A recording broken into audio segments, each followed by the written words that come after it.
హనుమాన్ చాలీసా చేశారు తులసీదాస్ గారు. కళ్ళు మూసుకుని హనుమని తెలుసుకుని హనుమాన్ చాలీసా చేస్తుంటే భటులు వచ్చి కొరడాలు పట్టుకుని కొట్టడానికి పైకెత్తుతున్నారు. ఆశ్చర్యం ఏమిటంటే ఆ రోజున పాదుషా కోట అంతఃపురం అంతటా పెద్ద పెద్ద కోతులు వచ్చి ప్రతి సైనికుడి చెయ్యి పట్టుకున్నాయి కదలకుండా. పాదుషా భయపడిపోయి సింహాసనం దిగి కిందకొచ్చి తులసీదాస్ గారి కాళ్ళ మీద పడ్డాడు.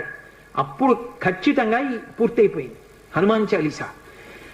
ఆ తులసీదాస్ గారి చదివినప్పుడు అన్ని కోతుల రూపంలో వచ్చి ఎదురుగుండా హనుమ నిలబడి కాపాడారు తులసీదాస్ గారిని. అందుకే అప్పటికీ ఇప్పటికీ ఎప్పటికీ కూడా హనుమాన్ చాలీసాకి అంత శక్తి. తులసీదాస్ గారు ఎప్పుడు మాట్లాడుతూ ఉండేవారు స్వామి హనుమతోటి.